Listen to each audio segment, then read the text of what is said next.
নমস্কার বন্ধুরা, আমি বিশ্বজিৎ ধর আবার আপনাদের সবাইকে আরেকবার স্বাগত জানাচ্ছি ফার্মা পাঠশালা চ্যানেলে। আশা করি সবাই ভালো আছেন, সুস্থ আছেন। তো বন্ধুরা, আমাদের পরিবেশের চারপাশে এমন বহু অদৃশ্য প্রাণী আছে যাদেরকে আমরা খালি চোখে দেখতে পাই না।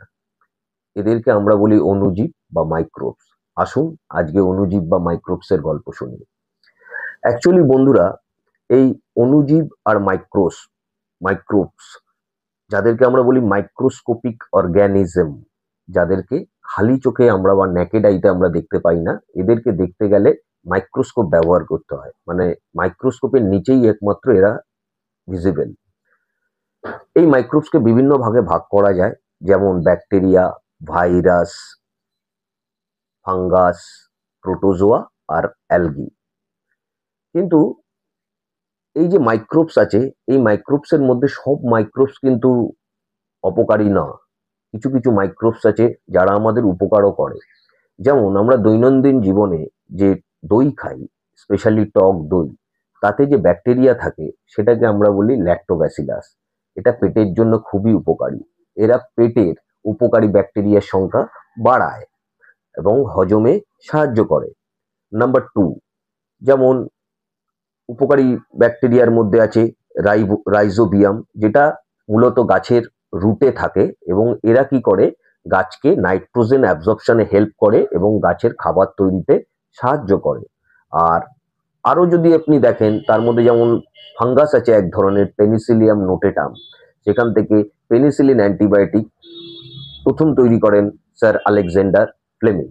আর অপকারী ব্যাকটেরিয়াও তেমনি উপকারী ব্যাকটেরিয়ার সঙ্গে সঙ্গে আছে, যেমন সালমোনেলা। এরা পেট খারাপের জন্য বেসিক্যালি এই ধরনের ব্যাকটেরিয়া দায়ী থাকে। আর আছে মাইটোব্যাকটেরিয়াম টিউবারকুলোসিস, যার থেকে টিবি রোগ হয়। আর 3 নম্বর হচ্ছে যেমন ইনফ্লুয়েঞ্জা ভাইরাস, যেটার মধ্যে সর্দি, জ্বর, কাশির জন্য দায়ী থাকে। তাই সবসময় এটা ভাববেন না যে অপকারী মাইক্রোবস চারিদিকে সবসময় আছে। অপকারীর সঙ্গে সঙ্গে উপকারী মাইক্রোবসরাও আমাদের এই পৃথিবীতে আমাদের সঙ্গেই থাকে। কিন্তু সবসময় আমাদের সচেতনতা অবলম্বন করা দরকার, কারণ অপকারী যে সমস্ত মাইক্রোবস আছে তারা জলে, হাওয়ায়, হাতের স্পর্শে যে কোনোভাবে সংক্রামিত হতে পারে। তাই হাত ধোয়া, ভ্যাকসিনেশন, স্যানিটাইজেশন আমাদের জন্য খুবই দরকার। তাই বন্ধুরা, সবসময় মাইক্রোবসকে অপকারী না ভেবে উপকারীও ভাববেন। সবসময় মাইক্রোব শুনলেই ভয় পাবেন না। এরা আমাদের জীবনের অবিচ্ছেদ্য অঙ্গ, কারণ এরা খাবার তৈরিতে, ওষুধ তৈরিতে এবং আমাদের পরিবেশের ভারসাম্য রক্ষা করতে সবসময় সাহায্য করে।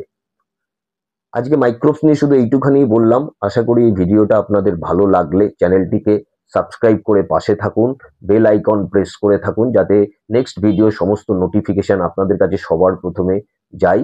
আমি বিশ্বজিৎ ধর বলছি, ভালো থাকুন, সুস্থ থাকুন, সচেতন থাকুন আর ফার্মা পাঠশালার সঙ্গে থাকুন।